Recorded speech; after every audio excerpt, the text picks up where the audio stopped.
అందరికీ నమస్కారం. ఎల్&టీ కంపెనీ వలన నేను 60 లక్షల రూపాయలు నష్టపోవడానికి గల కారణం ఏంటి? నిజంగా ఎల్&టీ కంపెనీ వల్లనే నష్టపోయానా? ఒకవేళ నష్టపోతే ఏ విధంగా నష్టపోయాను? ఇవన్నీ కూడా మీకు తెలియజేసే ప్రయత్నం చేస్తాను. నేను మొట్టమొదట ఎల్&టీ కంపెనీలో వర్క్ స్టార్ట్ చేసింది సీతమ్మ సాగర్ ప్రాజెక్టులో అండి.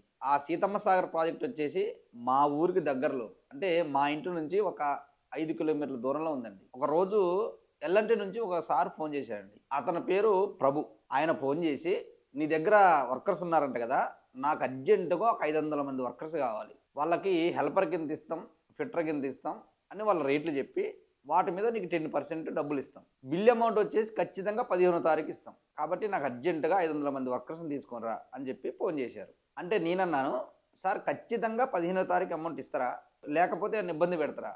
ఎందుకంటే వర్కర్ని తీసుకొచ్చిన తర్వాత చాలా ఇబ్బంది అయింది సార్, ఏదైనా ఉంటే క్లారిటీ ఇప్పుడే చెప్పండి, ఒకవేళ లేట్ అవుతుందా, ఖచ్చితంగా డబ్బులు వస్తాయా 15వ తారీఖు అంటే? ఆ ప్రభు సార్ అన్నారు, లేదు లేదు, తప్పకుండా 15వ తారీఖు అమౌంట్ వచ్చే విధంగా చేసే బాధ్యత నాది, కాబట్టి నీకు అటువంటి విషయంలో ఏ ప్రాబ్లం లేదు. ఇంకోటి, ఎల్&టీ కంపెనీ అంటే ప్రపంచవ్యాప్తంగా ఉన్నటువంటి కంపెనీ, కాబట్టి నీకు డబ్బుల విషయంలో అసలు ప్రాబ్లం ఉండదు, ఖచ్చితంగా 15వ తారీఖు డబ్బులు వచ్చే విధంగా చేసే బాధ్యత నాది, నువ్వైతే వర్కర్ని తీసుకొని రా అని ప్రభు సార్ చెప్పారు. సరే అని చెప్పి నాకు తెలిసిన వాళ్ళ దగ్గర ఒక 2 లక్షల రూపాయలు అప్పు చేసుకొని ఆ డబ్బులు పట్టుకొని ఒడిశా వెళ్ళి ఒక 50 మంది వర్కర్ని తీసుకొని వచ్చానండి. తీసుకొచ్చి ఎల్&టీ సీతమ్మ సాగర్ ప్రాజెక్టులో జాయిన్ చేశాను. సరే 15వ తారీఖు వచ్చింది. తర్వాత వెళ్ళా నేను ప్రభు సార్ దగ్గర, సార్ 15వ తారీఖు వచ్చింది కదా, అమౌంట్ ఈరోజు వస్తాయా అండి, వాళ్ళకి నేను ఖచ్చితంగా 10వ తారీఖు మీకు అమౌంట్ ఇస్తానని చెప్పి తీసుకొని వచ్చాను సార్, మరి ఈ రోజు డబ్బులు నైట్ కల్లా పడతాయా సార్ అని అడిగా. అప్పుడు ప్రభు సార్ ఏమన్నారంటే, నీకు విషయం చెప్పడం మర్చిపోయా, ఎల్&టీ నుంచి నీకు అకౌంట్లోకి డబ్బులు రావాలంటే నీకు నీ పేరు మీద జిఎస్టీ ఉండాలి, ఈపీఎఫ్ ఓన్ కోడ్ ఉండాలి, లేబర్ లైసెన్స్ ఉండాలి, ఈ మూడింటితో పాటు కరెంట్ అకౌంట్ ఉండాలి, ఇవన్నీ పట్టుకొని రేపు రా, నీకు అమ్మని డబ్బులు వచ్చేస్తాయని చెప్పారు. అదేంటి సార్ ముందు చెప్పలేదు కానీ నాకు ఇవన్నీ అంటే, అదే నేను మర్చిపోయా, కొద్దిగా అనుకోబాకు, రేపేది పట్టకరా, నీకు అమ్మని డబ్బులు వేసేస్తామని చెప్పారు. నాకు ఒక్కసారి మైండ్ బ్లాక్ అయిపోయింది. ఎందుకనంటే 50 మందిని నీకు 15వ తారీఖు ఖచ్చితంగా డబ్బులు ఇస్తామని చెప్పి తీసుకొని వచ్చాను కదా, ఇప్పుడు వీళ్ళు ఇవ్వకపోతే నేను ఇవ్వాలి, అది నా భయం. కాబట్టి అసలే ఫస్ట్ పేమెంట్ ఇప్పుడు కానీ కరెక్ట్ సమయానికి ఇవ్వలేదు అనుకోండి, నా మీద వాళ్ళకి నమ్మకం, కాబట్టి ఎట్టి పరిస్థితుల్లో వాళ్ళకి ఈ డబ్బులు అయితే ఇవ్వాలి అని చెప్పి నేనేం చేశానంటే, నాకు తెలిసిన స్నేహితుడి ద్వారా 10,000కి 100 రూపాయలు ఒక్క రోజుకి వచ్చేసి, అలా 3 లక్షల రూపాయలు, అంటే ఒక్క రోజుకి వచ్చేసి 3,000 రూపాయలు వడ్డీ. ఎందుకనంటే 2-3 రోజులు వస్తాయని చెప్పారు కదండి, అందుకని ఈ 2-3 రోజులు వడ్డీ పోతే పోయింది, వాళ్ళ మీద నా నమ్మకం అయితే ఉంటుంది కదా, ఆ ఉద్దేశంతో రోజుకి 3,000 రూపాయల వడ్డీ చొప్పున 3 లక్షల రూపాయలు తీసుకొచ్చి వాళ్ళందరికి కూడా తల ఒక 5,000 అలా అడ్వాన్స్ ఇచ్చానండి. తర్వాత రోజు నుండి నాకు నా పేరు మీద GST, current account, EPF code, labour licence వీటన్నిటిని చేపిద్దామని వెళ్ళా. నాకు తెలియదు కదా, ఇదే ఫస్ట్ టైం కదా, ఓ 2-3 రోజులు అయిపోతాయని నేను అనుకున్నా. అవి దగ్గర 15 రోజులు పట్టిందండి అవన్నీ అవ్వడానికి. సరే 15 రోజుల తర్వాత అవన్నిటిని తీసుకొని ఆ డాక్యుమెంట్స్ అన్ని తీసుకొచ్చి ఆ ప్రభు సార్కి ఇచ్చి, సార్ ఇవిగోండి మీరు అడిగినటువంటి డాక్యుమెంట్స్, నాకు డబ్బులు ఇప్పుడు వస్తాయి సార్ అకౌంట్లోకి అని అడిగా. ఇచ్చావు కదా, అయిపోయింది, నీకు 2-3 రోజులు వచ్చేస్తాయని చెప్పారు. సరే అని ఓ 4 రోజులు ఆగా. తర్వాత మళ్ళీ వెళ్ళా, డబ్బులు రాలేదు. అదేంటి రాలేదు, సార్ వస్తాయని చెప్పారు కదా అని చెప్పి మళ్ళీ ప్రభు సార్ దగ్గరికి వెళ్ళి, సార్ మీరు అన్నారు కదా 3 రోజులు 4 రోజులు అని, ఆల్రెడీ 5 వారం రోజులు అయిపోయింది సార్, ఇంకా అమౌంట్ రాలేదు సార్, ఏంటి సార్ నా పరిస్థితి అని అడిగారు. అంటే ఆయన అన్నారు, ఈరోజు మీటింగ్లో ప్రాజెక్ట్ మేనేజర్ గారు ఒక మాట చెప్పారు, బిల్లు చేయాలంటే కనీసం ఒక 100 మంది వర్కర్స్ అన్న ఉండాలంట, నీ దగ్గర ఆల్రెడీ ఒక 50 మంది ఉన్నారు కాబట్టి ఇంకో 50 మందిని తీసుకొని రా, ఆల్రెడీ నీకు ఉన్నారు కాబట్టి రెడీగా వర్కర్స్ తీసుకొస్తే అమ్మంటే మనం బిల్లు చేయించేద్దాం, నీకు 2 రోజులు అమౌంట్ పడిపోతుంది అని చెప్పారు. అదేంటి సార్ మీరు ముందు ఇవన్నీ చెప్పలేదు కదండి నాకు అంటే, అవును కానీ పిఎం సారు ఇంతకుముందు నాకు చెప్పలే, ఇప్పుడు చెప్తున్నారు, మీటింగ్ పెట్టి ఈరోజు అదే చెప్పారు ప్రత్యేకంగా, నువ్వైతే తీసుకురా, నీకు అమ్మడే డబ్బులు పడిపోతాయని చెప్పారు. సరే అని చెప్పి మళ్ళీ ఇంకో 2 లక్షలు వేరే వాళ్ళ దగ్గర అప్పు చేసుకొని మళ్ళీ ఒడిశా వెళ్ళి మళ్ళీ ఒక 50 మందిని తీసుకొని వచ్చా. వర్కర్స్ని తీసుకొని వచ్చిన తర్వాత ఒక నెల రోజులకు డబ్బులు వేశారండి. అంటే నేను రోజుకు 3,000 చొప్పున 3 లక్షల రూపాయలు నేను తీసుకున్నటువంటి డబ్బులు ఏవైతే ఉన్నాయో అవి కట్టడానికి 2 నెలలు పట్టింది నాకు. అంటే అప్పుడు ఇచ్చారు ఎల్&టీ తరఫు నుంచి డబ్బులు. ఈ 2 నెలల వడ్డీ మొత్తం ఎంత అయిందండి అంటే, నెలకు వచ్చేసి 90,000, 2 నెలలకు వచ్చేసి 1,80,000 రూపాయలు, అక్షరాల 1,80,000 రూపాయలు వడ్డీ నేను ఎవరి దగ్గర తీసుకున్నా వాళ్ళ దగ్గర కట్టా. అంటే ఫస్ట్ పేమెంట్లోనే నా కష్టాలు స్టార్ట్ అయినాయి. అంటే అర్థం చేసుకోండి, ఇలా ఎన్నిసార్లు, ఎన్ని నెలలు, ఎన్ని లక్షల రూపాయలు అప్పయ్యాను. మొత్తం మీద అయితే సీతమ్మ సాగర్ ప్రాజెక్టులో నేను 1 సంవత్సరం వరకు పనిచేశానండి. ఆ పని అయిపోయే వరకు నాకు ఎల్&టీ సీతమ్మ సాగర్ ప్రాజెక్ట్ నుంచి నేనైనటువంటి అప్పులు 11 లక్షల రూపాయలు అప్పటికి. తర్వాత సీతమ్మ సాగర్ ప్రాజెక్ట్ పర్మిషన్ లేదని చెప్పి గవర్నమెంట్ బంద్ చేయించింది. సరే అని చెప్పి వర్క్ బంద్ చేసి వర్కర్స్ అందరిని ఇంటికి పంపించి నేనైతే ఇంటి దగ్గర తర్వాత కొన్ని రోజులకి ఎల్ఎన్టీ P1 ప్రాజెక్ట్ నుండి ఫోన్ చేశారండి. ఆ సార్ పేరు అమ్రిక్ సింగ్. ఆ సార్ ఫోన్ చేసి నేను వైజాగ్ P1 ప్రాజెక్ట్ నుండి మాట్లాడుతున్నా, నాకు అర్జెంటుగా 500 మంది వర్కర్స్ కావాలి. వర్కర్స్ తీసుకురావడానికి కావాల్సిన బస్ ఛార్జీలు ఏమున్నాయో అవి మీరు ఇక్కడికి వచ్చినాక అవి బిల్లు పెడితే అవి కూడా ఇస్తాం. కాబట్టి ట్రావెల్ ఛార్జెస్ ఇస్తాం, వర్కర్స్ నువ్వు తీసుకొని అర్జెంటుగా రావాలా, నీకు ఖచ్చితంగా 15వ తారీఖు పేమెంట్ అని చెప్పారు. అంటే నేనన్నాను, సార్ ఇంతకుముందు సీతమ్మ సాగర్ కూడా అలాగే చెప్పారు సార్, ఖచ్చితంగా 15వ తారీఖు పేమెంట్ ఇస్తామని చెప్పారు సార్, ఇక్కడ కూడా ఇవ్వలేదు సార్ అంటే, అక్కడ నీకు ఎవరు చెప్పారో తెలియదు, ఇక్కడ నేను ప్రాజెక్ట్ మేనేజర్ని, నేను సంతకం పెడితే అయిపోయింది, కాబట్టి నీకు 15వ తారీఖు ఖచ్చితంగా డబ్బులు ఇప్పించే బాధ్యత నాది అని చెప్పారండి. దాంతోపాటు ట్రావెల్ అలవెన్స్ కూడా. మళ్ళీ ఇంకో మాట ఏమన్నారంటే, ఒకవేళ నీకు డౌట్ ఉంటే ఇక్కడికి రా, ఒకసారి చూసి వెళ్ళని చెప్పారండి. నిజమే కదా, సరే అని చెప్పి నేను 2వ రోజు బయలుదేరి వైజాగ్ వెళ్ళి అక్కడ కంపెనీలో అమ్రిక్ సార్ని కలిశాను అన్నమాట. కలిసిన తర్వాత సారు అక్కడ ఉండడం లేబర్ కాలనీ ఒకసారి చూసిరా అని చెప్పేసి నన్ను లేబర్ కాలనీకి పంపించారు. అక్కడ లేబర్ కాలనీకి వెళ్తే ఆ రూములలో ఫ్యాన్లు లేవు, ఏం లేవు. ఆ బాత్రూమ్ అయితే మరీ ఘోరంగా, అంటే చూస్తే చచ్చిపోతాం అలా ఉన్నాయి అనమాట. అంతే క్లీనింగ్ లేదు, మెయింటెనెన్స్ లేదు, ఏమి లేదు. ఆ కాలనీ సూపర్వైజర్ని అడిగా, అదేంటి సార్ ఈ రూముల్లో ఫ్యాన్లు లేవు, బాత్రూమ్లు ఏమో ఇంత గలీజ్గా ఉన్నాయి, ఇలా అయితే వర్కర్స్ ఎలా ఉంటారని అడిగా. మీరు ఎప్పుడు వస్తారని అడిగారు నన్ను. నేను వారం రోజుల్లో వస్తానని చెప్పా. మీరు వారం రోజుల్లో వచ్చే లోపు ఈ బాత్రూమ్లు కానీ ఫ్యాన్లు అన్ని రెడీ చేసి రెడీగా ఉంచదు మీ గురించి, కాబట్టి మీరు దీని గురించి వదిలేయండి, అన్ని పర్ఫెక్ట్గా ఉంచే బాధ్యత నాది అని చెప్పి నాకు మాట ఇచ్చారు. సరే అని చెప్పి నేను అక్కడ నుంచి మళ్ళీ ఒకసారి అమ్రిక్ సార్ దగ్గరికి వెళ్ళి, సార్ ఇది పరిస్థితి అండి అని చెప్తే, ఏం పర్లేదు నేను కూడా ఫోన్ చేసి చెప్తా, బాత్రూమ్లన్నీ క్లీన్ చేస్తారు, రూమ్లు మంచిగా ఫ్యాన్లు పెడతారు, నువ్వు ఎటువంటి ఇబ్బంది పడాల్సిన అవసరం లేదు, వీటన్నింటిని మర్చిపో, నువ్వైతే వర్కర్స్ తొందరగా వీలైన తొందరగా తీసుకొని రా, నీకు ట్రావెల్ అలవెన్స్ మరియు ఖచ్చితంగా 15వ తారీఖు అమౌంట్ ఇప్పించే బాధ్యత నాది అని చెప్పి నాకు చెప్పారండి. సరే అని చెప్పి నేను ఇంటికి వచ్చేసాను. వచ్చిన తర్వాత వర్కర్స్ అయితే రెడీగా ఉన్నారు, కానీ వాళ్ళకి అడ్వాన్స్ ఇస్తే తప్ప వాళ్ళు బయలుదేరి రారు, డబ్బులు లేవు. కాబట్టి ఏం చేయాలి అని చెప్పి మనిషికి 5,000 చొప్పున 400 మందికి ఇస్తే 20 లక్షలు అవుతారు. దాంతోపాటు వాళ్ళకి గ్యాసులు కొనాలి, గిన్నెలు కొనాలి, వాళ్ళని తీసుకురావడానికి బస్సు ఛార్జీలు కావాలి, కాబట్టి చాలా డబ్బులు ఖర్చు ఉంటాయి. అంటే మొత్తం మీద ఒక 30 లక్షల రూపాయలు ఉంటే నేను 400 మంది వర్కర్స్ని తీసుకురావడానికి సరిపోతాయి అనమాట అప్పుడున్న పరిస్థితులు. కానీ అన్ని డబ్బులు ఎవరిస్తారు మన నమ్మి?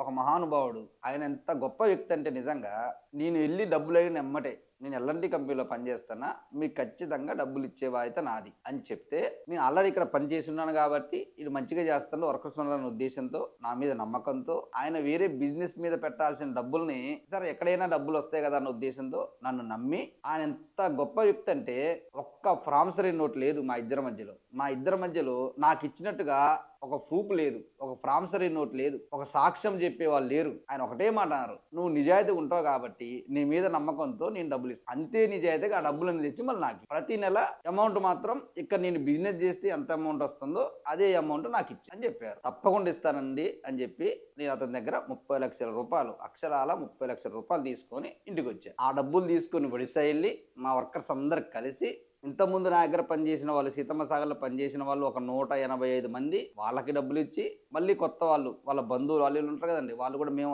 వస్తాం మీరు టైంకి డబ్బులు ఇస్తారంట కదా, మీ మీద మాకు నమ్మకం అని చెప్తే వాళ్ళకి అలా ఒక 400 మందికి 20 లక్షల రూపాయలు ఇచ్చారండి. ఇచ్చి వాళ్ళకి చెప్పా, నేను ఎప్పుడు ఫోన్ చేస్తే మీరు అప్పుడు రావాలి, ప్రస్తుతానికైతే కొంతమందిని తీసుకెళ్ళి జాయిన్ చేపిస్తా అని చెప్పి ఒక 20 మందిని తీసుకొని ఇక్కడ వైజాగ్ వచ్చానండి. గేట్ దగ్గరకు వచ్చిన తర్వాత అమ్రిక్ సార్కి ఫోన్ చేశారు, సార్ ఒక 20 మంది వచ్చాము ఇలా అని చెప్పా. సరే అని చెప్పి గేట్లో ఎంట్రీ చేయించారు. ఆ ఎంట్రీ చేయడానికి ఒక 3 రోజులు పట్టింది. సరే మొత్తం అయితే లోపలికి వెళ్ళేసరికి రాత్రి 7 అయిందండి సమయం. అది భోజనం టైం అనమాట లోపల. అంటే ఇక్కడ లేబర్ కాలనీలో మేము సొంతంగా వండుకోవడానికి లేదు. మేము సీతమ్మ సాగర్లో అయితే సొంతంగా వర్కర్స్ వండుకుంటారు వంట, కానీ ఇక్కడ అలా లేదనమాట సిస్టమ్. వాళ్ళే పెడతారంట. ప్రతి నెల ఒక మనిషికి వచ్చేసి 3,000 రూపాయలు కట్ చేసుకుంటారంట. సరే ఏదో ఒకటి ముందైతే వెళ్దామని చెప్పేసి లోపలికి వెళ్ళి లేబర్ కాలనీ సూపర్వైజర్ని కలిసామండి. కలిసి ఇట్లా వర్కర్స్ చెప్పాను కదా, నేను మొన్న వచ్చాను కదా, వస్తాను కదా, 20 మంది వచ్చాను, రూమ్ కావాలని చెప్పాను. సర్లే అని రూమ్ చూపించానండి. ఇక ఆ రూమ్ గురించి చెప్పడం అంటే వర్ణనాతీతం అనమాట.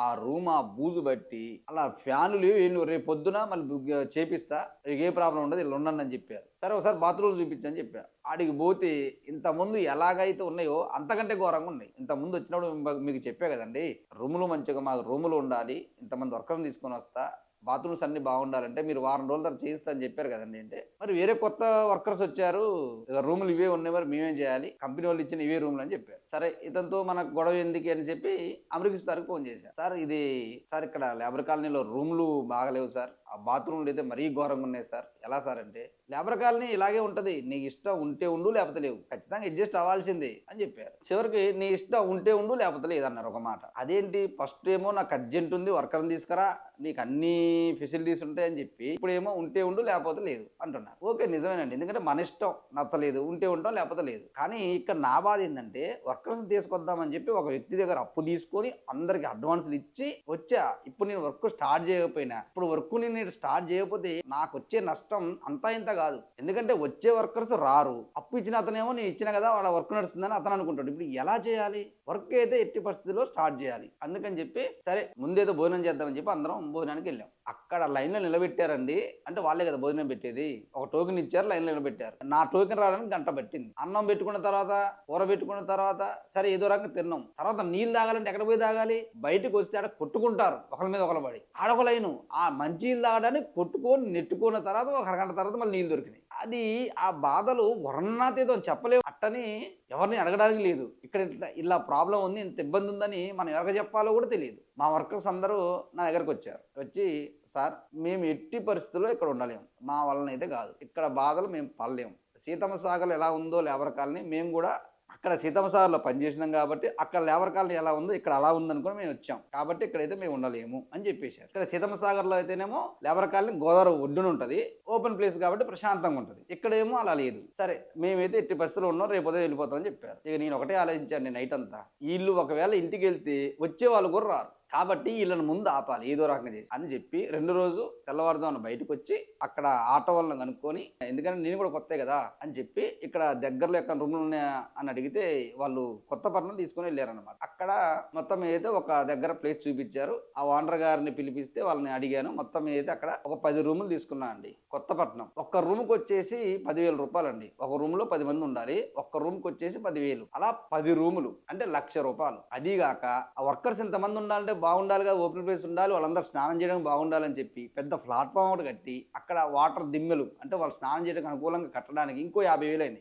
అంటే అక్కడ కొత్త ఒక లేబర్ కాలనీ లాగా రెడీ చేశారు అన్నమాట. ఇవన్నీ ఆ కొత్తపట్నంలోనే ఉన్నాయి. అక్కడికి వెళ్తే అందరూ చూపిస్తారు కూడా. కొత్తపట్నంలో వెంకన్న గారు అని ఉంటారండి, ఎల్ఎన్టీ కంపెనీ వాళ్ళని వెళ్ళి అడగండి, నేను నిజంగా చేశానా లేదా అవన్నీ చూపిస్తారు. అతనే చెప్పాడు, ఎందుకు బాబు నీకు మా సొంతది కదా ఇది, మీరు వెళ్ళిపోయేటోళ్ళు కదా అంటే, లేదండి నేను ఉన్న 4 రోజులైనా నా వర్కర్స్ ఉన్న 4 రోజులైనా వాళ్ళు హ్యాపీగా ఉండాలి, వాళ్ళకి ఎటువంటి ఇబ్బంది కలగకూడదు, నా డబ్బులు లాస్ అయినా పర్లేదని చెప్పి సరే మొత్తం మీద అయితే రూములు సెట్ అయినాయి. కానీ అక్కడ నుంచి 5 కిలోమీటర్ల కంపెనీ కాడికి మరి నడిచెళ్ళరు కదండి.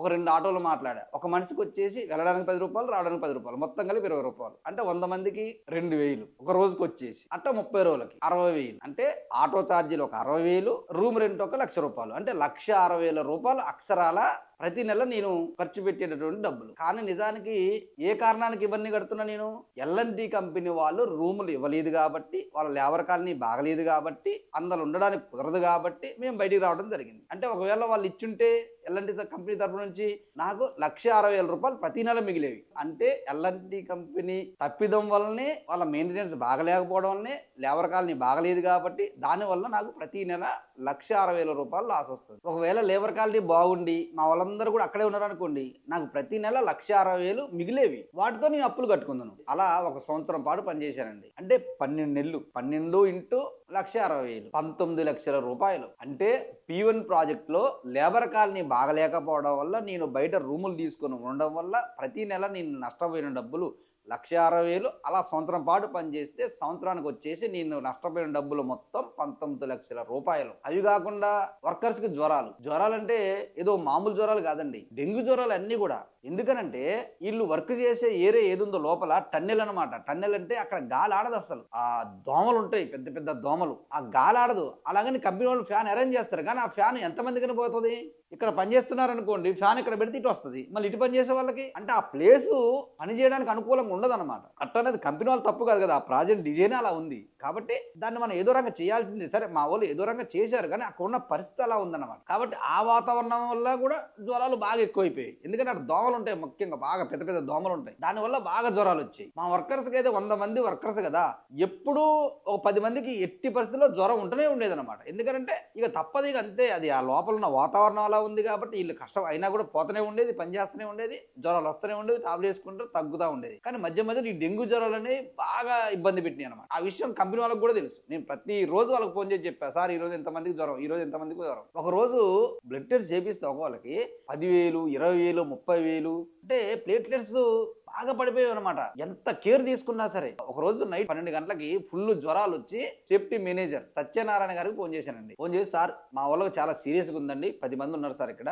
ఆల్రెడీ ఉదయం పూట కూడా ఒక 5 మందికి ఫుల్ జ్వరం వచ్చింది సార్, ఇలా పరిస్థితి ఏందో నాకు అర్థం కావట్లేదు సార్, ఖచ్చితంగా ఏదో హాస్పిటల్ తీసుకోవాలి సార్, నాకు భయం అవుతుంది సార్ అని చెప్పారండి. అంటే సరే నువ్వైతే అక్కడ నుంచి గేట్ దగ్గరకు తీసుకునిరా, ఎందుకంటే మేము ఉండేది గేట్ బయట కదండి, నువ్వైతే గేట్ దగ్గర తీసుకునిరా, నేను లోపల నుండి అంబులెన్స్ పంపిస్తా అని చెప్పారండి. నైట్ 12 గంటల టైం. సరే అని మేము ఆటో కట్టుకొని గేట్ దగ్గర తీసుకుని లేదని, లోపల ఉన్న అంబులెన్స్ లో డాక్టర్ గారు వచ్చి పారాసిటమాల్ టాబ్లెట్ ఇచ్చారండి. అదేంటండి పారాసిటమాల్ టాబ్లెట్ మా దగ్గర ఉన్నాయి కదా, మీరు ఇవ్వడానికి కదంటే, మరి ఇప్పుడు అడిగి వెళ్తాం అంటారు. నేను మళ్ళీ సేఫ్టీ సార్కి ఫోన్ చేసి, సార్ ఇలా పరిస్థితి ఏంటంటే, ఒకవేళ నీకు వెళ్ళాలనుకుంటే ఉషాప్రాయం అని అనకాపల్లిలో ఉంది, అక్కడికి వెళ్ళు, అక్కడ ట్రీట్మెంట్ తీసుకో, అక్కడైతే తొందరగా తగ్గిపోయిందని చెప్పారు. Okay sir, thank you sir, ఇప్పుడు వెళ్తానండి అంటే, సరే ఒక విషయం చెప్పేది నేను, ఇల్లులే కానీ నీ బిల్లులో డబ్బులు కట్ చేస్తాను తర్వాతకి, మళ్ళీ తర్వాత చెప్పలేదు అనొద్దని చెప్పారు. అదేంటి సార్, ఇప్పుడు కంపెనీలో మేము పని చేస్తే కంపెనీ వాళ్ళు కదండి చూసుకునేది అంటే, లేదమ్మా అలా ఉండదు, ఇక్కడ నువ్వు వర్కర్ని తీసుకెళ్ళి బాగు చేయించుకో, కాకపోతే నీకు ఇచ్చే బిల్లు ఏదైతే ఉందో ఆ బిల్లులో మాత్రం వీళ్ళకి ఎన్ని డబ్బులు అయితే అయినాయో ఆ మెడికల్ బిల్లు అవన్నీ కూడా నీ బిల్లులో కట్ చేస్తామని చెప్పారు. తర్వాత ఉషాప్రాయం గురించి నేను తెలుసుకుంటే వాళ్ళు చెప్పారు, నువ్వు వెళ్తే ఉషాప్రాయం మినిమం ఒక 50,000 అయితే అని చెప్పారు. అప్పుడున్న పరిస్థితులు ఇక ఏం చేయాలో నాకు అర్థం కాలేదండి. సరే అని చెప్పి నైట్కి నైట్ ఇది మన వల్ల అయ్యేటట్టు లేదని చెప్పి నేనేం చేశానంటే, అదే ఆటో కట్టించుకొని డైరెక్ట్ గా అచ్యుతాపురంలో మెడిరేజ్ అనే హాస్పిటల్ ఉందండి, అక్కడికి తీసుకుని వెళ్ళా. అక్కడ నుంచి మళ్ళీ వైజాగ్ వెళ్ళా. ఇక మా బాధలు చెప్పలేమండి, వర్ణనాతీతం అన్నమాట. నేను ఒక్కడే డిసైడ్ అయ్యా, నేను బతికుండగా ఎట్టి పరిస్థితుల్లో నా వర్కర్ చనిపోవడానికి వీల్లేదు, ఎన్ని అప్పులైనా పర్లేదు, నన్ను నమ్ముకొని వచ్చారు కాబట్టి వీళ్ళు ఖచ్చితంగా బాగు చేయించాలనే ఉద్దేశంతో మనిషికి 35,000, 40,000 ఖర్చు పెట్టి వాళ్ళందరిని బాగు చేయించి మొత్తం ఏదైతే వాళ్ళ ఇంటికి పంపించానండి. ఎందుకంటే జ్వరం తగ్గినాక పాపం మళ్ళీ వర్క్ చేస్తే మళ్ళీ జ్వరం వస్తుంది కదా, అందుకని చెప్పి వాళ్ళని అయితే ఇంటికి పంపించి, అలా వాళ్ళని కదండి చాలా మందికి జ్వరాలంటే ప్రతిరోజు ఒకళ్ళు, ఇప్పుడు వీళ్ళకి వచ్చింది కాబట్టి వీళ్ళ నుంచి ఇంకో వాళ్ళకి అంటే ఎల్ఎన్టీ కంపెనీ వాళ్ళు కట్టాల్సిన మెడికల్ బిల్లు మొత్తం నేనే కట్టి, వీళ్ళకి అకామిడేషన్ ఇవ్వాల్సింది ఎల్ఎన్టీ కంపెనీ వాళ్ళే, వాళ్ళకి ఏదైనా ఆరోగ్యపరమైన సమస్యలు వస్తే చూసుకోవాల్సింది ఎల్ఎన్టీ కంపెనీ వాళ్ళే, కానీ ఇవి రెండు వాళ్ళు చూడట్లేదు, అవన్నీ నా సొంతంగా నేను చూసుకుంటున్నా. కాబట్టి అలా నేను సీతమ్మ సాగర్ లో వర్క్ స్టార్ట్ చేసిన కానుండి ఇప్పటి వరకు, అంటే సీతమ్మ సాగర్ P1, P2 ప్రాజెక్టులు ఈ 3 సంవత్సరాల్లో మొత్తం కలిపి నేను ఓన్లీ జ్వరాలకే ఖర్చు పెట్టిన డబ్బులు 12 లక్షల రూపాయలండి. అంతకంటే ఎక్కువ అయినాయి, కాకపోతే ఒక లెక్క ఉంటే ఆ లెక్కకు మాత్రం 12 లక్షలు అయినాయి. వాళ్ళకి జ్వరానికి ట్రీట్మెంట్ ఒకటే కాదు కదండి, వాళ్ళు తినడానికి బ్రెడ్ కావాలి, పాలు కావాలి, వాళ్ళని చిన్న పిల్లలు చూసుకున్నాను నేను ఎంత మంచిగా చూసుకున్నో నన్ను కాదు, నేను చెప్పడం కాదు, నా మాటల్లో చెప్పడం కాదు, నా వర్కర్స్ ని అడిగితే తెలుస్తుంది. యూట్యూబ్ లో PMR స్టైల్ అని నాకు ఒక యూట్యూబ్ ఛానల్ ఉందండి, అందులో సరదాగా నా వర్కర్స్ తో అని ఒక వీడియో తీసా. నా క్యారెక్టర్ ఏందో నేనేంటో మీకు అర్థం కావాలంటే కనీసం ఆ వీడియో చూడండి. వాళ్ళు హృదయపూర్వకంగా వాళ్ళ నోటితో చెప్పిన మాటలేందో మీకే అర్థమైంది నా క్యారెక్టర్ ఏంటనేది. P1, P2 ప్రాజెక్ట్ లో మా వర్కర్స్ ఓటీ చేస్తే ఆ ఓటీ డబ్బులు ఇవ్వలేదండి. ఏంటని అడిగితే P2 లేనేమో పంచింగ్ రాలేదని చెప్పారు, P1 లేనేమో అవి రాయలేదు. మేము P1, P2 ప్రాజెక్ట్ లో మా వర్కర్స్ ఓటీ చేసిన డబ్బులు కేవలం 50,000 రూపాయలు, అవి ఇస్తానని చెప్పి అవి కూడా ఇవ్వలేదు ఇంతవరకు. అమరీక్ సింగ్ సార్ ఏమో వర్కర్ తీసుకొని రా, నేను ట్రావెల్ ఎలవెన్స్ డబ్బులు ఇప్పిస్తానని చెప్పారు కదండి, ఆ డబ్బులు నాకు 1,00,000 రూపాయలు అయినాయి ఖర్చు, కానీ వాళ్ళు టికెట్లు చూపించామని చెప్పారుగా, ఆ టికెట్ల వరకు చూసుకున్నా కానీ 56,000 అయినాయి. అంటే నాకు చాలా టికెట్లు పోయినాయి అనమాట, ఎక్కడ పోయినాయి ఆ టికెట్ల వరకు వాళ్ళ కంపెనీ ప్రొసీజర్ ప్రకారం ఆ ప్రూఫ్లు అన్ని పెట్టి, ఆ జిరాక్స్లన్నీ పెట్టి టైమ్ ఆఫీసులో సాయిరామ్ గారు అని ఉంటారండి, అతనికి నేను ఇచ్చా 56,000 రూపాయలు అక్షరాల. నీకు 10 రోజులు అమౌంట్ వస్తాయని చెప్పారు, ఇప్పటికి ఇప్పటికి కూడా అంటే దగ్గర 18 నెలలు అవుతుంది, ఇప్పటికి కూడా ఇవ్వట్లేదండి. పోయి కలిస్తేనో రేపు రా అంట. ఒక రోజు అయితే ఆ ప్లానింగ్ లో పవన్ సార్ అంట, అతను ఫోన్ చేసి, ముత్యాలరావు 56,000 కదా, అవి వదిలేసుకోరాదు అంటే ఇట్ట అంటున్నాని ఎవరితో అనబాకు. అదేంటి సార్, మేము కష్టపడి మీరు ఇస్తున్న డబ్బులు మేము అడుగుతాం, మీ ఇంట్లో డబ్బులు కూడా కాదు కదండి, కంపెనీ పరంగా ఇస్తున్న డబ్బులు, మీ ఇంట్లో అడిగితే నా ఇంట్లో డబ్బులు కాబట్టి లేవు రా బాబు అంటే తప్పులేదు. కంపెనీ ఇస్తున్న డబ్బులు ఆ ప్రొసీజర్ ప్రకారం మీరు బిల్లు చేసే ఇవ్వాలి అంతే. పవన్ గారు మీరు చెప్పిన ఆ రోజు నాకు చెప్పిన మాట రికార్డ్ చేసినండి, మీకు కావాలంటే మొత్తం నేను ప్రూఫ్ ఇస్తాను. రికార్డ్ అవసరం లేదు, మీకు ఆల్రెడీ తెలుసు. కాబట్టి ఇలా చెప్పుకుంటూ పోతే నేను వర్కర్స్ గురించి ఎల్ఎన్టీ కంపెనీలో ఖర్చు పెట్టిన డబ్బులు నాకు గుర్తున్నంత వరకు నేను చెప్పాను అనమాట ఇవన్నీ కూడా. అందుకే నేను చెప్పేది ఏంటంటే, నేను వర్కర్స్కి లేబర్ కార్ని గురించి ఖర్చు పెట్టిన 20 లక్షలు, జ్వరాలకు ఖర్చు పెట్టిన 12 లక్షలు, నాకు ఇంతవరకు ఆ ట్రావెల్ అలవెన్స్ ఇవ్వలేదు కదండి, అవి ఒక 56,000, ఓటీఎల్ డబ్బులు ఒక 50,000, అలాగే P2 ప్రాజెక్టులో పంచింగ్ పరంగా నాగరాని డబ్బులు 15 లక్షలు, అలాగే వీళ్ళకి అర్జెంటుగా వర్కర్స్ కావాలని చెప్పారు కదండి, వాళ్ళని తీసుకొద్దామన్న ఉద్దేశంతో నేను అప్పు చేసి 20 లక్షల రూపాయలు అందరికీ 400 మందికి మనిషికి 5,000 చొప్పున ఇచ్చాను కదండి. ఆ 20 లక్షలు ఎందుకంటే ఇల్లు రమ్మంటేనే నేను అందరు రెడీ చేసి ఉంచా. ఇక్కడ ఉన్న పరిస్థితులు వాళ్ళ లేబర్ కాలనీలు వాళ్ళకి బాగలేకపోవడం వల్ల